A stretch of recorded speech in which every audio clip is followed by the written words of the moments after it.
Imaginez, une belle journée d'été, très ensoleillée, parfaitement calme. Vous êtes chez vous et tout à coup, crac! Une fissure apparaît sur la baie vitrée du salon. Aucun bruit d'impact, personne n'a rien jeté. On pourrait croire à un truc paranormal. Mais non, c'est un cas bien réel. Oui, et c'est un phénomène qui laisse les gens complètement déconcertés. Le réflexe, c'est de chercher une cause, un impact. Une pierre, un ballon, oui. Voilà. Mais ici, l'agresseur, il est totalement invisible. C'est le soleil. Exactement. Et aujourd'hui, on se penche sur ce mystère, le bris de verre par contrainte thermique, ou pour faire plus simple, le bris thermique. Hmm. Pour ça, on a exploré un document d'experts assez fascinant, comprendre et prévenir les fractures de verre par contrainte thermique. L'idée, c'est de comprendre comment un peu de soleil peut littéralement faire éclater une vitre et surtout, Comment l'éviter? comment l'éviter. Voilà. Alors, commençons par la base. Comment est-ce que c'est physiquement possible? Le soleil qui brise du verre, ça sonne presque comme une métaphore, quoi. Eh bien, le principe, en fait, il est assez simple. C'est une histoire de dilatation. De dilatation. Oui. Imaginez une grande vitre. Le soleil tape en plein sur le centre. Cette partie centrale, elle absorbe la chaleur, l'énergie, D'accord. et comme n'importe quel matériau, elle cherche à s'étendre, à prendre plus de place. C'est un phénomène physique de base. Ok, donc la partie au soleil se dilate, mais j'imagine que toute la vitre n'est pas exposée de la même façon. Et c'est précisément là que le piège se referme. Le pourtour de la vitre, lui, est encastré dans le cadre de la fenêtre. Donc il est à l'ombre. Il est à l'ombre, parfois un balcon juste au-dessus, ou même un arbre projette une ombre sur une partie du verre. Du coup, cette zone-là, elle reste beaucoup plus froide. Et donc elle ne bouge pas. Elle ne bougeait pas, elle ne se dilate pas. Donc si je résume, on a une partie de la vitre qui se met à courir à cause du soleil et l'autre qui reste sur la ligne de départ complètement immobile. C'est l'image parfaite. Et c'est cet écartèlement qui finit par la briser. C'est ça. Le cœur du problème, et les experts insistent beaucoup là-dessus, c'est que le verre, c'est un matériau qui est incroyablement rigide. Son élasticité est quasi nulle. Ah oui. Contrairement à du plastique que vous pouvez tordre, ou même du métal, qui peut se déformer un peu avec la chaleur, le verre, lui, il ne peut pas absorber cette tension. Il encaisse, Jusqu'au point de rupture. C'est fou, on le perçoit comme un matériau très dur, très solide, mais en fait il est incapable de s'adapter. précisément. Et toute cette tension, elle va se concentrer sur les points les plus faibles. Et ces points, c'est presque toujours les bords du vitrage. Ah, Quand on coupe une plaque de verre, on crée forcément des micro-fissures sur la tranche. Elles sont invisibles à l'œil nu, mais ce sont des amorces de rupture parfaites. d'accord, je vois. La tension s'y concentre et, à un moment, quand elle dépasse la résistance du matériau, la fissure part. Elle démarre quasi systématiquement du bord, perpendiculairement, et elle file tout droit. C'est une signature très très caractéristique. Le point clé, c'est qu'il n'y a aucun impact. C'est une implosion silencieuse en fait. Purement interne, exactement. C'est à la fois fascinant et un peu angoissant. Le mécanisme est clair, mais ça me paraît tellement spécifique dans la vie de tous les jours. C'est quoi les situations concrètes qui créent ce cocktail explosif? Alors, l'analyse en identifie plusieurs, et la plupart, ce sont des éléments de notre quotidien auxquels on ne fait jamais attention.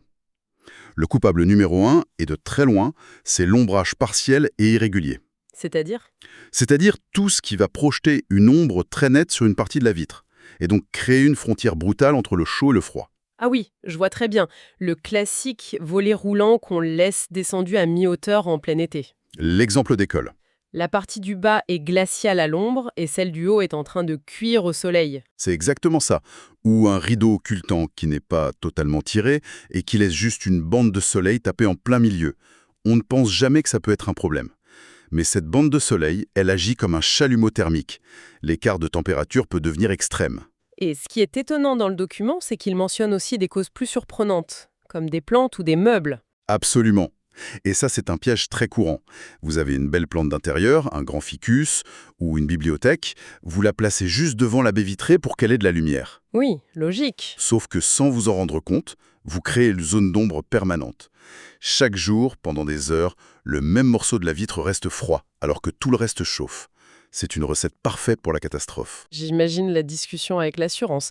Non, non, personne n'a rien jeté dessus, c'est le ficus qui a assassiné ma baie vitrée. Ça doit être compliqué à faire comprendre, oui. C'est fou de penser qu'un simple meuble peut devenir un agresseur pour une fenêtre. J'imagine que l'ombre n'est pas la seule menace.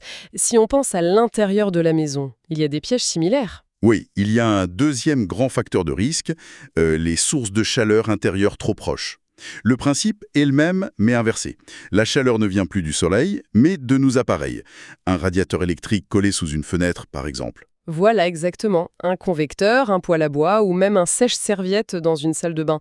Ces appareils peuvent générer une chaleur très intense qui va frapper la partie basse du vitrage. Et le haut reste froid. Pendant ce temps, le haut de la vitre, lui, reste à la température de la pièce ou même plus froid au contact de l'air extérieur. On recrée exactement la même tension, le même écartement. D'accord. Donc on a les ombres dehors et la chaleur dedans. Mais l'étude parle aussi de contraintes structurelles. Ça, c'est la partie vraiment invisible du problème, j'imagine. C'est la plus subtile en effet. Là, on ajoute une pression purement mécanique à la pression thermique. C'est la double peine. Comment ça? Imaginez un châssis de fenêtre un peu trop serré. Il a été posé sans le moindre jeu. Le verre n'a aucune marge pour se dilater. Ah oui, il est coincé. Il est coincé. La moindre variation de température va le mettre en compression. Un cadre mal posé peut aussi suffire. Donc même une installation qui a l'air parfaite peut cacher un défaut. Parfois, c'est encore plus vicieux. Une des causes mentionnées, c'est la présence d'une minuscule impureté. Un petit débris métallique, un gravier, Ah non. qui s'est coincé entre la tranche du verre et le cadre lors de l'installation. C'est invisible. Mais ce point de contact dur va devenir le point de concentration de toutes les tensions. Et c'est de là que partira la fissure. Bon, entre les plantes, les radiateurs, les stores et les graviers invisibles, on a l'impression que le danger est partout. Heureusement, j'imagine qu'on peut agir. C'est quoi les recommandations phares? Oui, et la bonne nouvelle, c'est que la plupart des solutions relèvent du bon sens. L'idée générale est simple. Il faut limiter au maximum les écarts de température. Il faut aider le verre à avoir une température la plus homogène possible. Commençons par le coupable numéro 1, la gestion de l'ombre. On doit vider son salon pour sauver ses fenêtres? Heureusement non. Pour les meubles hauts ou les grandes plantes, la recommandation est simple, laissez un espace, environ 15 à 20 cm entre l'objet et la vitre. Juste ça? Juste ça. Ce petit espace suffit à laisser l'air circuler. Et cet air va tempérer la zone froide et réduire drastiquement l'écart de température. C'est tout simple. D'accord. Et pour les stores ou les rideaux, qui sont par définition collés à la fenêtre? Là, il faut être un peu plus malin. Les experts déconseillent les stores très sombres, très opaques, qui sont plaqués contre le vitrage. Pourquoi? Parce qu'ils créent un effet de serre, un véritable four entre le store et la vitre, ce qui augmente encore la température de la partie exposée. L'idéal, ce sont des stores qui respirent. Comme des stores vénitiens? Exactement, des stores vénitiens à lamelles qui laissent l'air passer. Ou alors, il faut juste veiller à ce qu'ils soient installés avec un léger décalage par rapport au verre.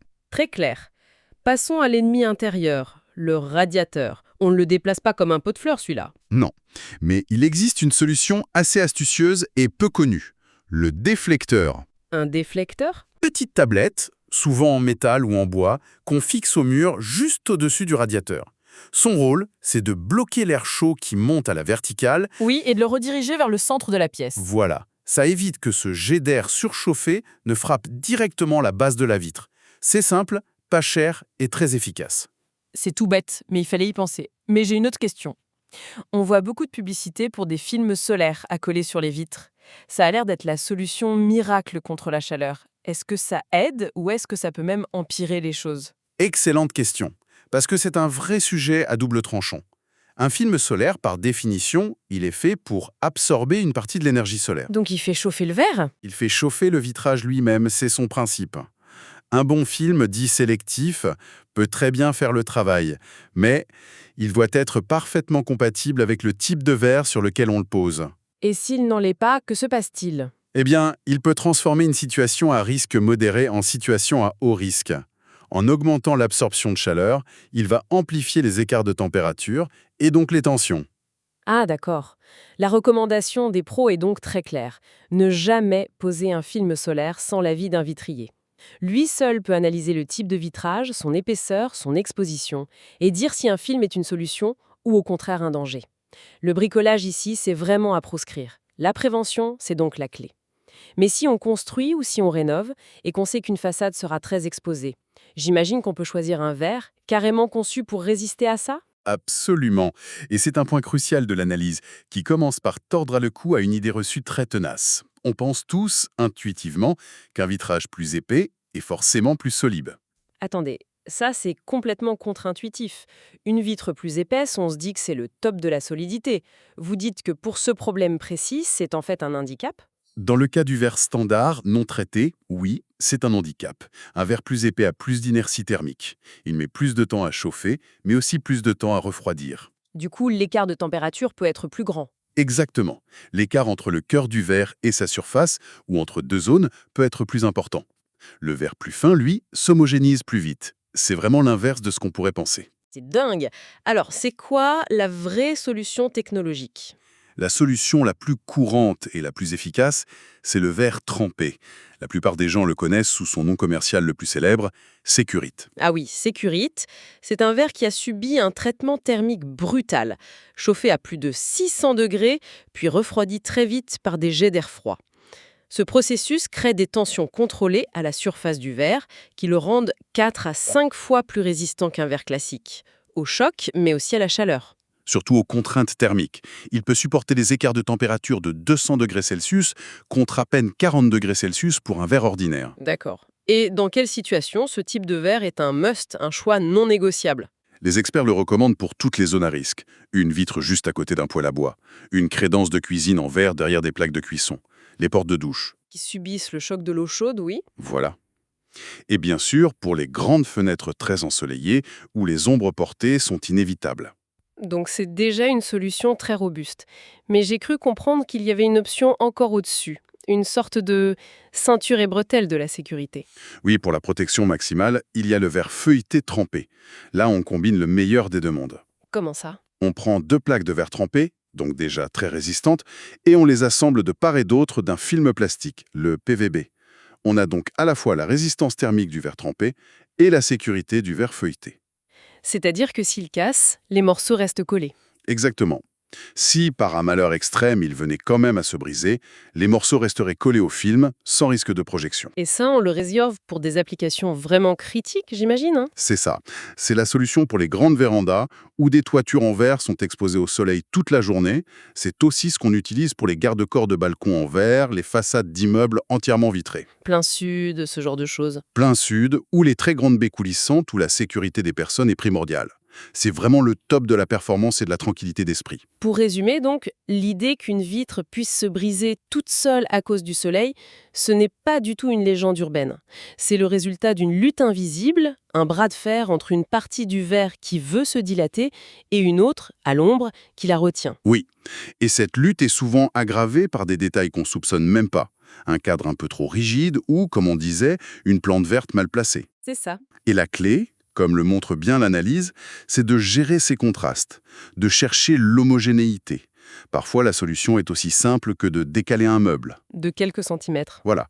Et dans d'autres cas, surtout en construction ou en rénovation, le choix d'un verre technique, comme le verre trempé, est la seule garantie pour être tranquille sur le long terme. C'est limpide.